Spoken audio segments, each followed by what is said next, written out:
Hello, hello, hello. Good evening. Happy Thursday. Happy Thursday. I feel like the weeks go by so quickly. Weren't we just, last week we were sitting in the dark Yes. with the Starlink. Yes, the Starlink was fantastic. It So saved us all. we've upgraded, but it's been a crazy winter here in California with the weather. It's just been It's not been winter. It's very hot. It's very dry. Obviously, everybody knows about the fires. very windy. Like even yesterday, Yesterday was terrible. so windy we couldn't even And not ride. at our house. At our house, it was quite calm. 7 miles away where the barn is, it was unrideable. The earth was lifting up and moving across the property. Yes. So hello, let us know if you're here. Let us know if you can all hear us. Tonight we are talking about riding hot, tense horses because today's or yesterday's YouTube video was about jigging in the walk. So Hannah's here. Hannah has a spicy horse who's been wild all week. So why don't we start out talking about what is jigging for those of you who don't know what jigging is? Jigging is when the horse isn't really walking or trotting. He's kind of hopping about. In a small little trot, little pony trot. Yes. They do that as they get anxious. They can't settle in the walk. They're not quite trotting, so they're just bouncing about. And it's an annoying habit because usually it happens like when your horse is a little bit tense or a little bit anxious. And if it happens to you in a show, you get a 4 on your walk. It's a demerit. Yes. It is a demerit in the show. And the walk is always a coefficient. So if you get a 4 on your free walk or on your collected walk, then you're just like, you have that sinking feeling in your heart where you're like, oh, there goes my score. Yes, although that is quite funny. It's an Irish dance. So what do we do to avoid jigging? What was that Irish dance? Flat? What was it called? The tapping? I don't know. Yeah. Anyways, what do we do to avoid jigging? Leg yields. Yes. And then I try to be quite clever in how I gather up the reins. Yeah. It's like I think about gathering up the reins, but sneaky. So the horse doesn't know I'm gathering up the reins. And like bending them a little bit, yielding them through the body. Yeah, that can be really helpful. And in a show, like if I know a horse does it, a line has width. So I ride the one end of the line and then I push them over to the other end of the line. So, when we're talking about, the horse's line that they're on is this big. So I push them to that side and then I push them to that side. Just try and get that dimple in the river dance. Thank you. That was, they know, river dance. Thing. Oh my gosh, you're like gonna hit me in the face. No, I'm that not. would be great on Facebook. It's not gonna happen. But the other thing that I think about a little bit with jigging is a little bit of an evasion of engagement and taking weight behind. Like it's kind of, the horses will do it when they don't really want to engage that hind end. So that's why putting them in shoulder in, really connecting inside leg to outside rein, that can be helpful because it makes them put weight on that inside hind leg. Yeah. And also really thinking about a little slower in the walk tempo. That a great exercise too you can do is slow down the walk tempo to where your horse is just barely walking, and then let the walk tempo get a little bigger and then a little slower, and just developing that adjustability within the walk can help.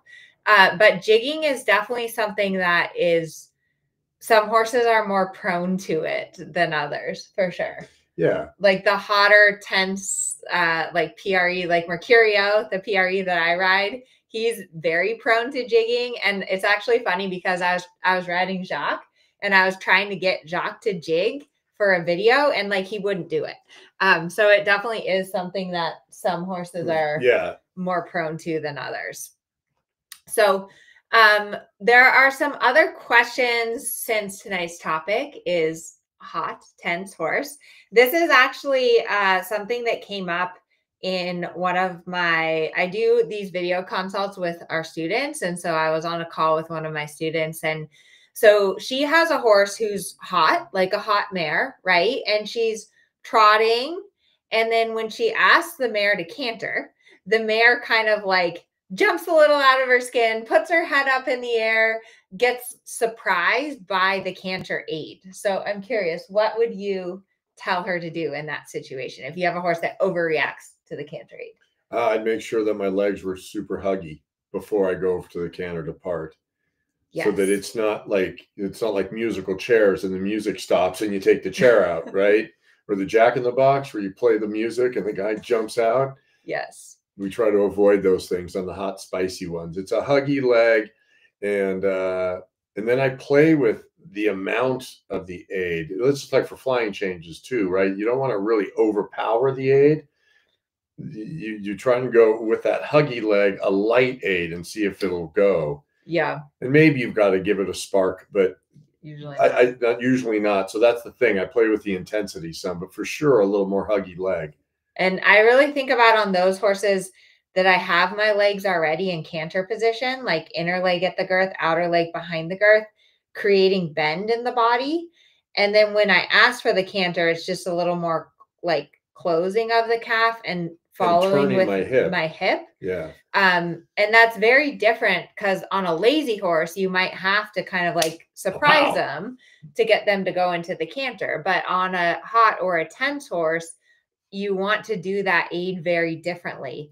I actually I rode Mercurio today and I like talked through that in a video is really because Mercurio anticipates the canter aid where you can't actually ask him to canter. He doesn't let you prepare. And then he just jumps into the canter and curls and goes running off on the forehand. Because he's not, yes, that's another problem. But then those horses, you really need to make them wait and let you set them up. Because all you do is on some of those horses, you think about it, you're starting to move yourself to that position and they go, oh, I know. And they leap at it. And then it's just a drag race because they use their front legs and not their hind legs. And so that, you've got to really make sure you're sitting and keeping them on those hind legs. And it's more like releasing them into the canter. Yeah.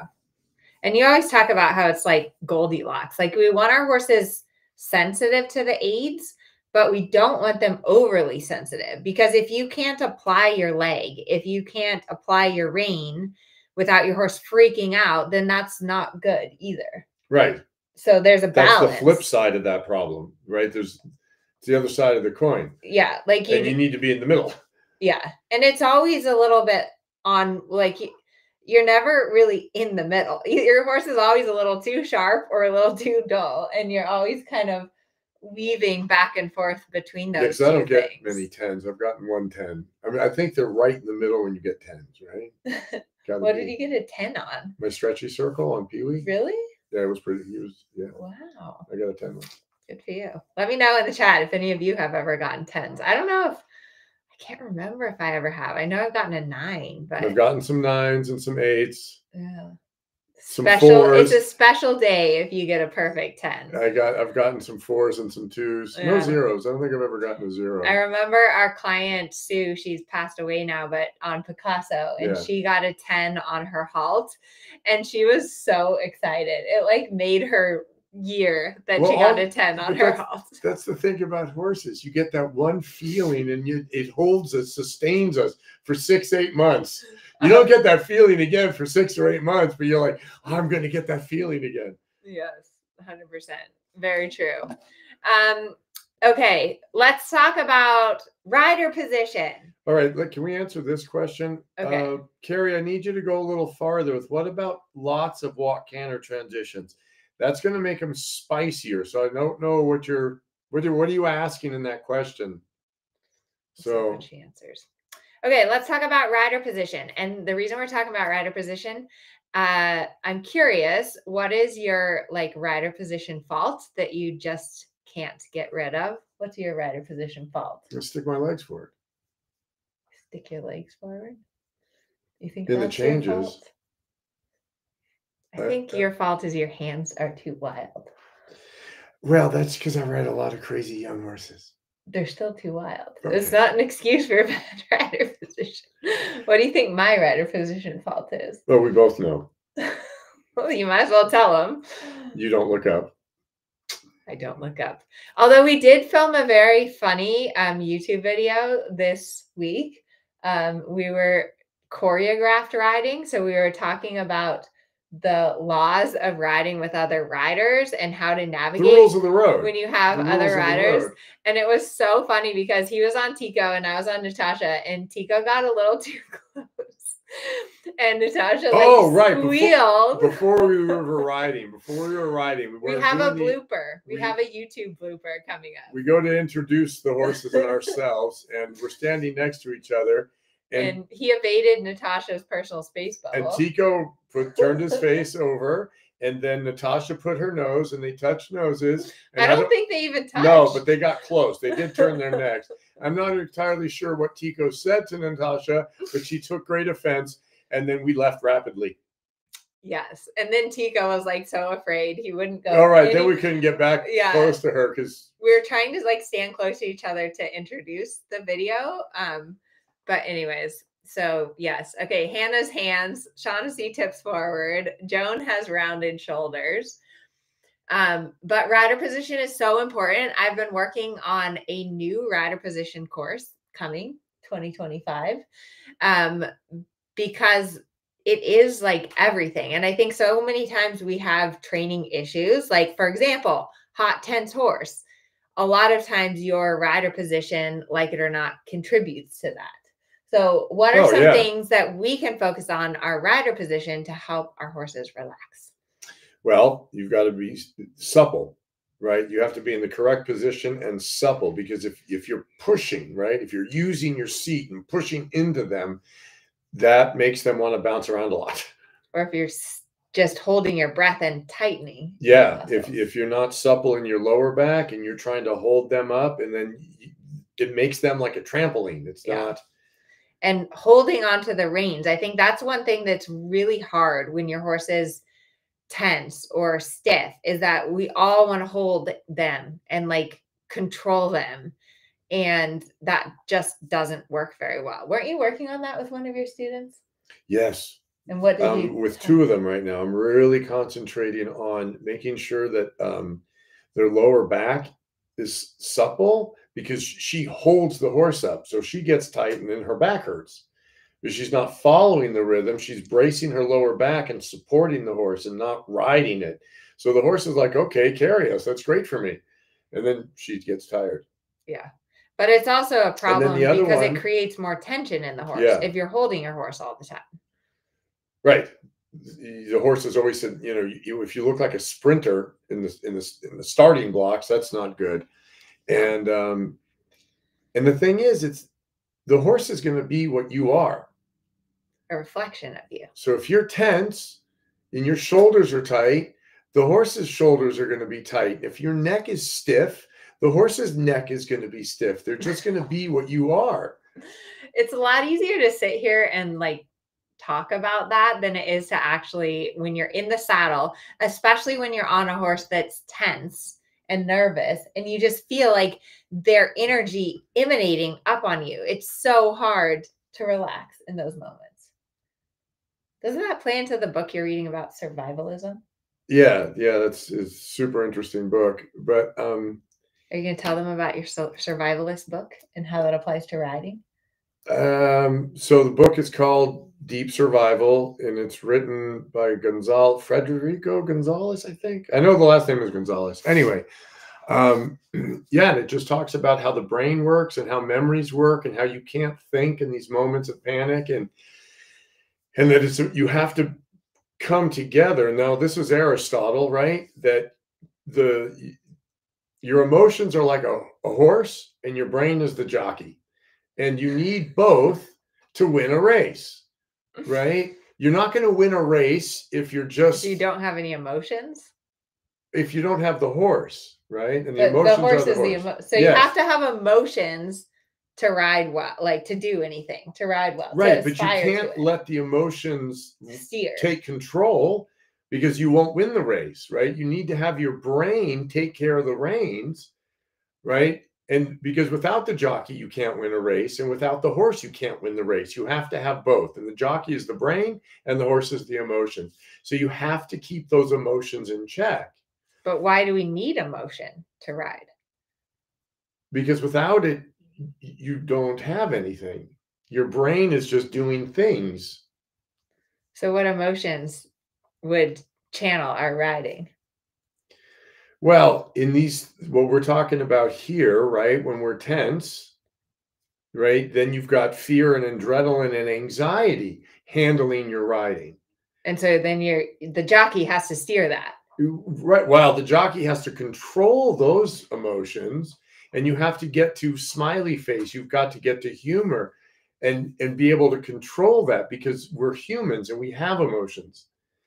There's no way around the fact that we have emotions. We have them. We're human beings. And so, but you don't want to let them take over in your riding. Right. And we've all done that. I mean, we've all let our fear or frustration, or the list goes on. Let us know what emotions you have experienced that are bad. Of course, like I like to go sailing, and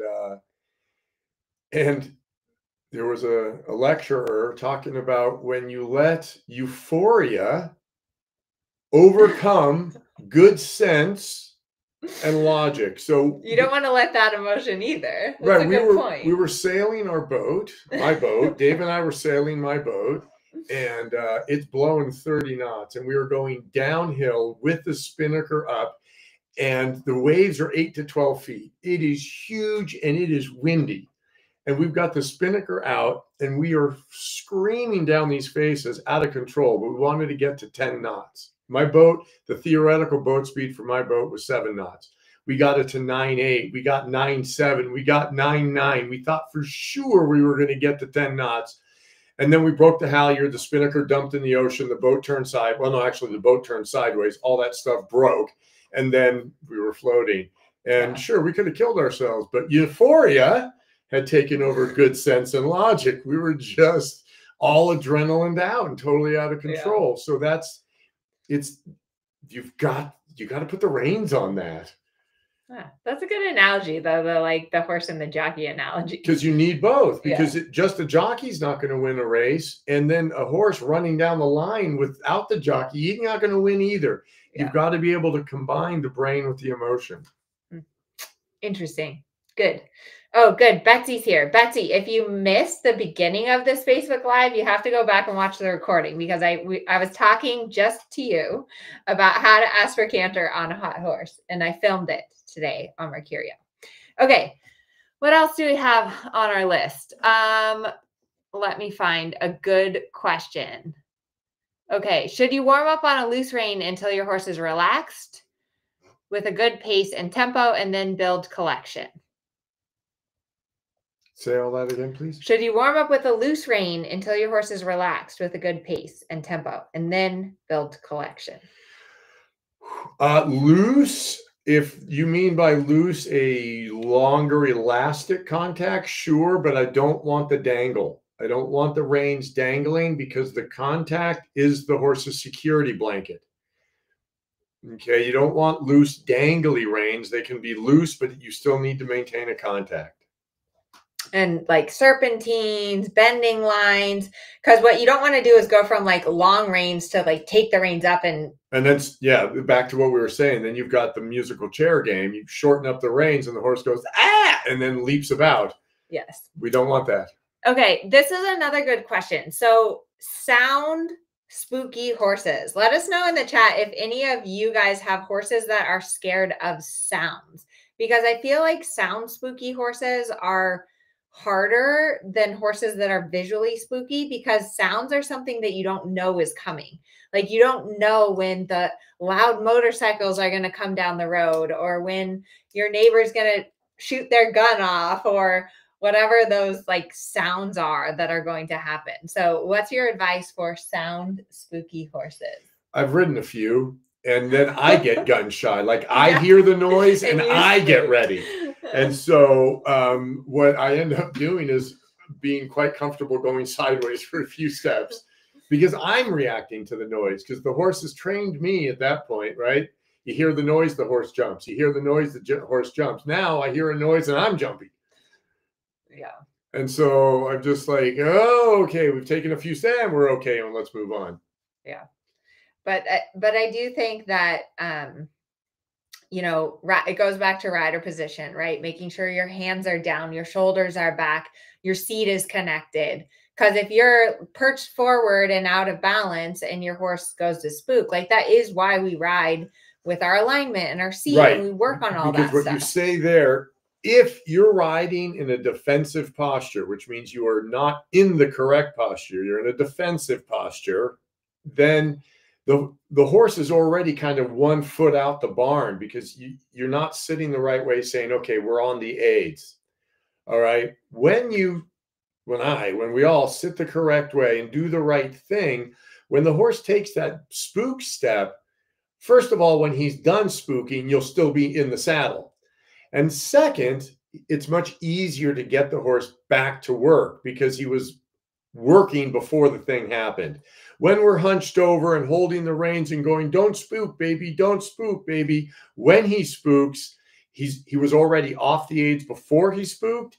It's harder to get him back, and it's harder to stay in the saddle because if you're out of position when they do the thing, it's easier to come off. Yeah. And I do also think that the more you get your horse on the aids, like Hermana was saying, the more you get your horse on the aids and relaxed, and the better you're going to be able to recover when they spook. Like you're never going to take a spook out of a horse. I always hate that when people are like, oh, the horse is bomb proof. You're like, no, it's not. No, it's a horse. It's a horse. So you're never going to completely take that instinct out of your horse. But what we do need to do is through training, teach them that if they get scared of a noise, it's okay. They're not going to get in trouble, but they need to bend. They need to turn. They need to get back on the aids. And so the way you practice that is that before you have the trigger, so before you have the noise, you need to know, can you go? Can you bend? Can you turn your horse? Can you do the one rein stop? Like having that ability to bend and turn your horse is so important for if they do spook, but it's something that you really need to practice and have your horse on the aids 100% when they're not panicked, so that when they do panic, that you have a glimmer of a chance of being able to do that. And that's why I teach so much groundwork stuff, because teaching your horse to bend and yield their hindquarters is something that you really want to teach on the ground, and then reintroduce it under saddle so that in a situation like that, that you can bend and you can turn your horse. Yeah, keep them on the aids. Yeah. But it all starts with your position. Right. Right. I have great faith that because I sit up tall and straight and I'm soft in my body, that whenever the horse stops doing the silly thing, I'm still going to be next to him. I'll still be in the saddle. Yeah. But the other thing with noise spooky horses is sometimes I'll put the ear bonnets on them. I mean, it's not like a panacea. It's not a cure-all. But it does sometimes help just to muffle the sounds a little bit for and so horses you get rid of the sharp, yeah, the surprising sharp noises that dulls them down, yeah, so they don't leap away from the noise. They yeah, just more look at it. And those are legal. You're not allowed to put earplugs in your horses in dressage, but you are allowed to use the soundproof ear bonnets. And a lot of the professional riders use those. Like if you look at the competitions, many of those horses have the bonnets on. Because horses, they have a really good sense of hearing, and they have that instinct because that's what keeps them alive. So, yeah, anyways, what Deb's saying there keeps them safe. Like if you hear a tree limb, you run away. And that's the difference between horses and people too. Horses just react, right? They hear a noise, they go. We as people, we have to see it, we rationalize, and then we come with a decision. Now, some people get stuck and frozen, which is not good. But horses are into action before they even know they're moving. Yeah. We think about it more. But that's also what makes us be able to train one tempies and like flying changes and all the cool things, is that horses' reaction time is so fast.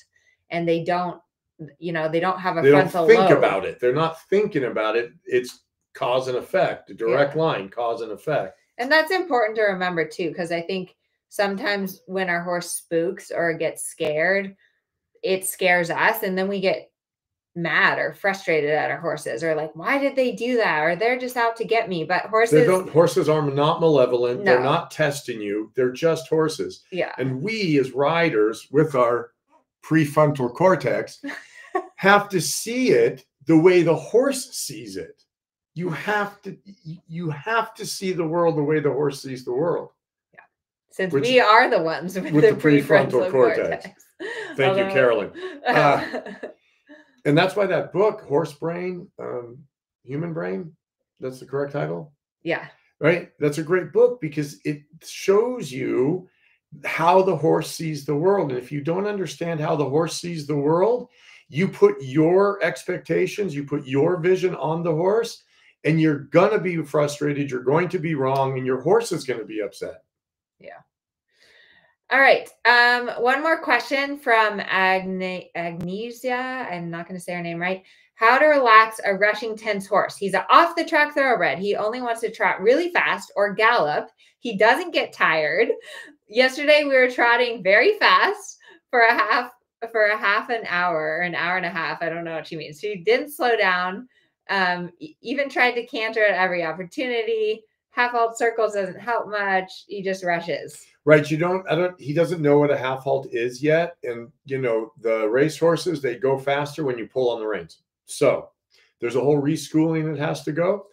But what I would do is I'd kid him on kind of a bigger circle. I know we all say 20-meter circles, but maybe a little bit bigger, and let him go fast and bring it down slow, and let him go fast and transitions within the gait. Let him go a little bit, try and bring it back. Let it go a little bit and bring it back, and just try and work the gas pedal that way. Let him go and bring it back. And make your circle smaller when you bring him back. Right, so that he starts to go slower, right? The smaller circle will slow him down, and so that you're not trying to make a half halt, you're just showing him how to use his body different. Yeah.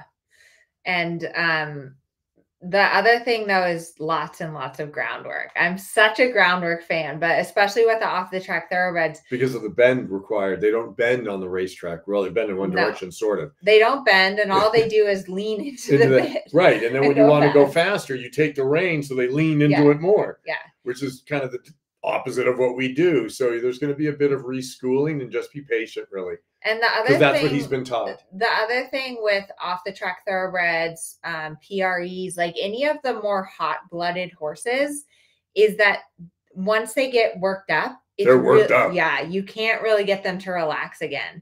So it is important to understand that, try to keep them calm. Try not to let them build up that adrenaline. And then sometimes if they do get that adrenaline built up, I've even had horses. I had an Andalusian one time, and he was young and he got super worked up. And, the horsewoman in me is like, I have to get him to relax before I can put him home.